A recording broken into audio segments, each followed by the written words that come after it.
Bonjour, une petite vidéo de commentaires et une proposition de communication entre vous et moi. Donc la première chose, à propos des exercices que vous m'avez envoyés la semaine passée ou les derniers jours, primo, c'était globalement très très bien. Quelques petites erreurs, la plupart des erreurs, c'était dans le développement du cube. Donc à la vérifier, il y a un truc phénoménal qui s'appelle Internet et notamment Google. Quand vous faites un développement qui est nouveau, vous pouvez toujours aller sur Google, vous tapez je sais pas moi, A plus B au cube et vous allez trouver le développement. Faites-le vous-même et puis allez vérifier. Idem, quand vous faites un graphe, vous pouvez toujours, de nouveau, dans le bon ordre, faites-le vous-même. Et puis vous pouvez toujours aller sur GeoGebra pour vérifier ou n'importe quel autre logiciel ou application d'édition de graphes, voire même sur la calculatrice, comme vous préférez. Donc je reviens sur les quelques erreurs qu'il y a eu. Donc il y a eu quelques petites erreurs de calcul, c'est pas grave, mais certaines sont tout à fait détectables. Et ça, je voudrais insister là-dessus dans cette vidéo aussi. Les maths, ce n'est pas juste appliquer une procédure que le prof a donnée et qui est un peu magique, et puis on espère qu'on l'a bien fait, et au prof de voir si c'est bon ou pas, quoi. Ce qu'on fait ici, ce sont des outils, c'est mettre en place des outils pour analyser des fonctions, pour notre cas ici, mais donc ça forme un système tout à fait cohérent, et quand on a plusieurs informations, elles doivent se recouper. Donc je prends deux exemples, mais ça vaut de manière générale, j'ai la même chose avec les rétos. Par exemple, voilà, il y avait le cube. Donc voilà. Ici, bon, j'avais eu pour la dérivée en 1, il y avait eu quelques erreurs. Bon, il y avait des chiffres qui étaient faux, mais qui n'étaient pas loin du bon. Alors ça, forcément, on ne sait pas le voir comme ça. Ça, c'est une erreur, et en plus, elle n'est pas détectable. Par contre, en moins 2, j'ai vu des dérivées négatives. Certains ont obtenu des dérivées négatives. Alors là, il faut que ça tilte.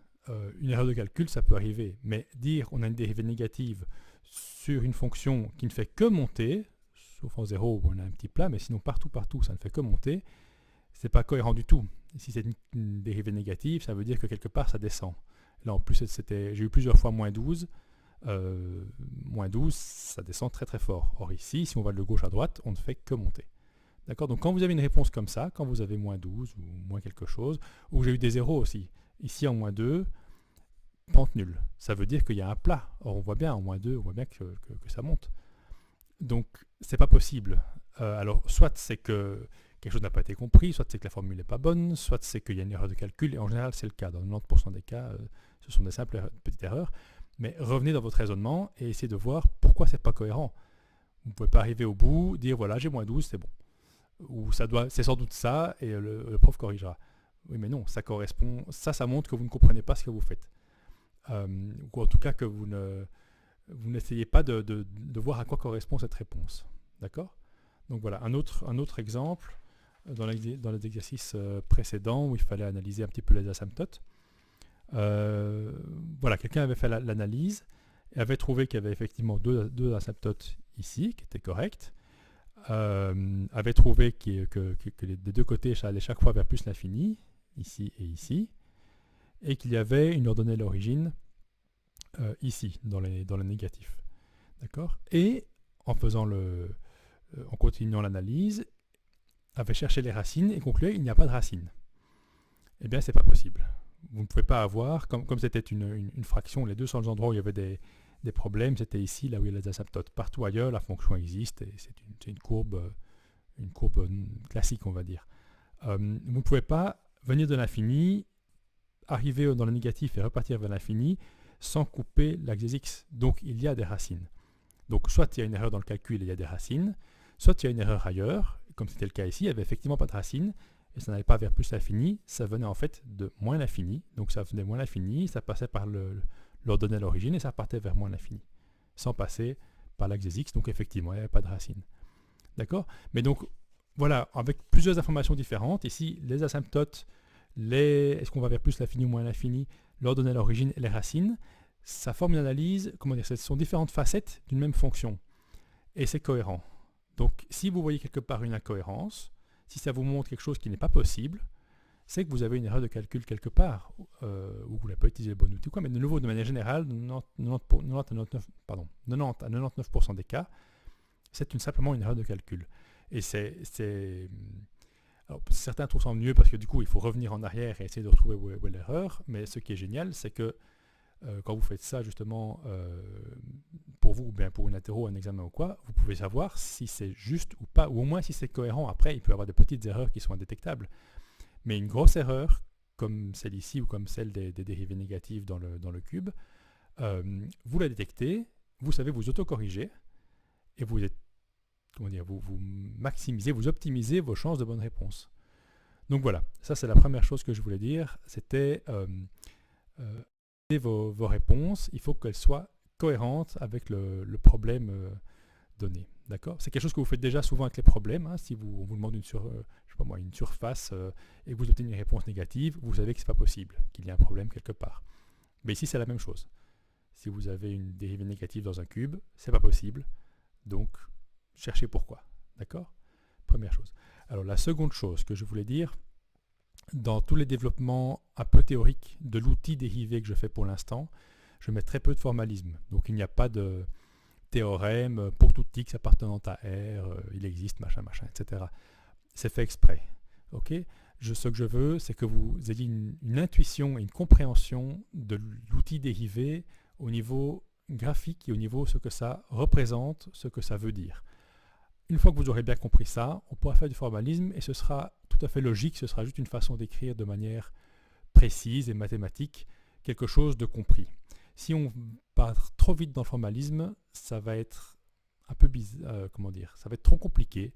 Je trouve que le formalisme mathématique est une chose très puissante, très belle et très précise, mais qui ne peut se faire que sur de la matière déjà comprise. Sinon, c'est ajouter une difficulté à une autre difficulté. C'est quelque chose qui devient, entre guillemets, à apprendre par cœur ou à accepter tel quel, et ça, ce n'est jamais une bonne méthode. Il vaut mieux d'abord comprendre, et puis on formalise. D'accord ? Donc on fera ça plus tard à la fin, ou vous ferez ça plus tard à la fin. Je ne sais pas comment ça va s'organiser dans les prochaines semaines. Mais donc pas d'inquiétude, c'est fait tout à fait exprès. Déjà, je ne suis pas fort porté sur le formalisme, encore moins en maths 4, parce que je privilégie vraiment la compréhension et l'intuition et l'approche graphique. Et surtout pour les dérivées qui sont quand même pas si évidentes que ça, on prend le temps avant d'arriver à formaliser et à théorémiser ce matière. Voilà. Et alors la troisième chose que je voulais faire, c'était vous proposer de communiquer non pas exclusivement par email ou par écrit, parce que d'une part, ça marche, hein, pas de problème, mais ça me prend un temps de fou de vous répondre par email et de lire chaque email. Et c'est très bien, je le fais volontiers, hein, mais pour le même temps, on pourrait le faire en direct, par conf call, comme on dit, donc par visioconférence. Et ce serait, selon moi, beaucoup plus efficace. On pourrait directement voir les questions, les blocages, progresser beaucoup plus vite. Et en même temps, ce serait un peu plus sympathique et un peu moins froid que par email, scan, rescan, etc. Donc voilà, c'est une proposition de faire de temps en temps, individuellement. Ça pourrait être en groupe si vous voulez faire ça à 2 ou 3, mais c'est vite foireux les conf calls à plusieurs. Donc je propose plutôt individuellement 5 minutes, 5 minutes, 10 minutes de temps en temps, une fois par semaine, 2 fois par semaine, selon un peu votre disponibilité, selon vos questions. Un petit conf call sur WhatsApp ou sur Skype ou autre, si vous avez d'autres applications, je ne suis pas contre. J'ai pas d'iPhone, donc pas de FaceTime.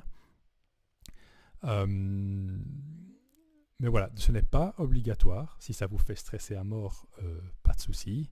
Ne vous empêchez pas de dormir. Cela dit, voilà, on fait un contact. Il y aura plein de blanc gênant. Je prendrai la direction de la conversation au début.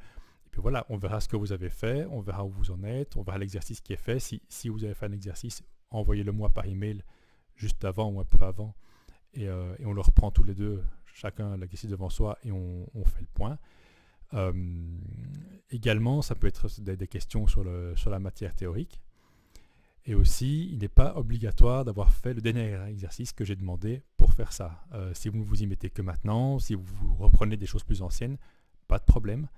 On peut aborder ça, d'accord. L'important, c'est que vous puissiez progresser, que vous puissiez apprendre quelque chose, pas nécessairement de suivre le rythme que j'ai ici sur les vidéos, d'autant qu'on est pendant les vacances de Pâques, donc si vous avez décidé de le faire plus relax, pas de souci avec ça. Ça va?